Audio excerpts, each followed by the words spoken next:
Cynthia Onyango kuom sigana mamitno. Wadhi nyime kama jatend migawo mar omenda MBADI owacho ni piny owacho onge kod paro mar medo osuru ne jo Kenya mondo oyud omenda mar goyo budget mar iko omenda 2026-2027 ka owacho ni gigeto tiyo kod yore mopogore opogore mar yudo omenda ma oting'o dino rode mag mibadhi, uso moko kuom mwandu mag piny owacho e kind mamoko.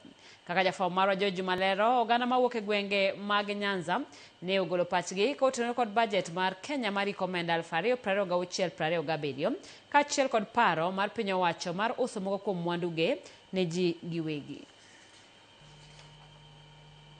E kinde machendo mar loso budget mar piny Kenya, budget mar iko omenda 2026 nyaka 2027 dhi nyime, oganda gwego mag Nyanza nigi thuolo mar golo pachgi ka otende kod budget ni kaachiel kod paro mar piny owacho mar uso moko kuom mwandugo mag piny owacho mondo yudi omenda mag dongruok.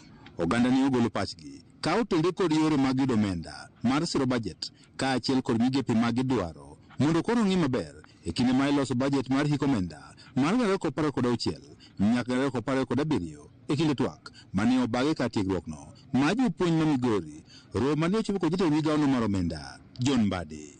Sekta ma somo en achiel kuom mago ma oganda wacho ni gidwaro mondo med ne omenda mondo pek ma yudo somo kodog piny e pacho kae. Tunataka kujua serikali imetuweka wapi as the TTC students countrywide. We have more than 33 TTC. We are neglected.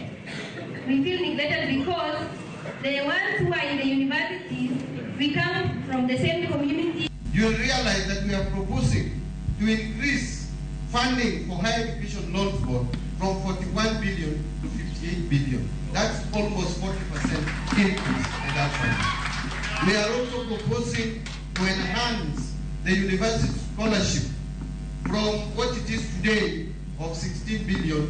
We are proposing to enhance it to almost 34 billion.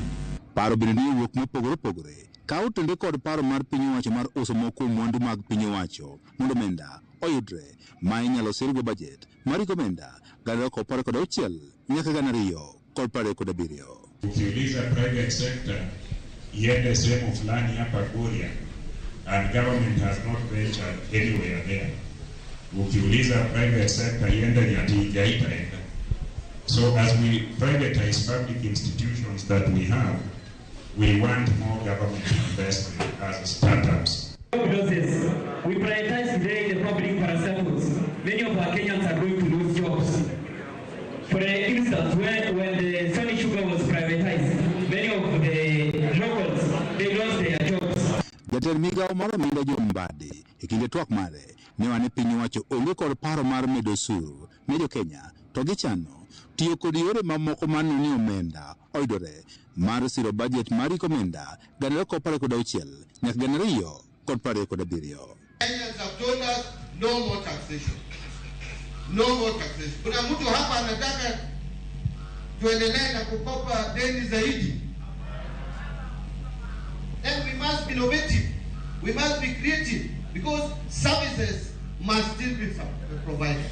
Kenyans still want services.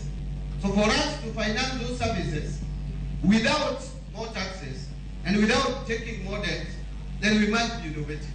We must be creative.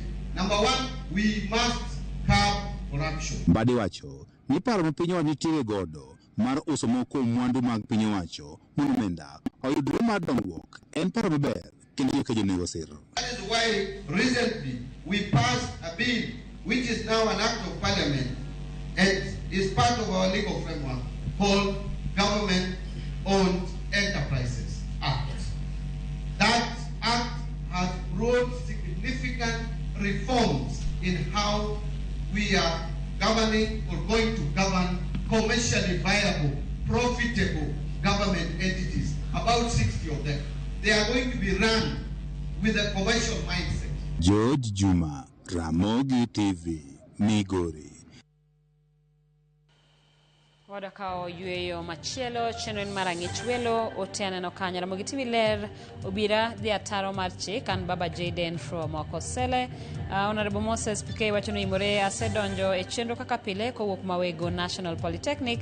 Desmond Opio wacho ni good evening Ramogi donjo maler Malindi ma Desmond. John Abongo wacho ni Ramogi TV an John Nyakwar Okombo Ward Game namba Nyokal Kakari Ubangi Market Stall 151 awinji tich tire Homa Bay lernde. Jaote Millicent kowuok Mwer upanda Siaya County an kodi e chenro makare. Odhiambo Simon wacho ni Uganda otek manade. Randero ja Migori wacho ni winjo maler.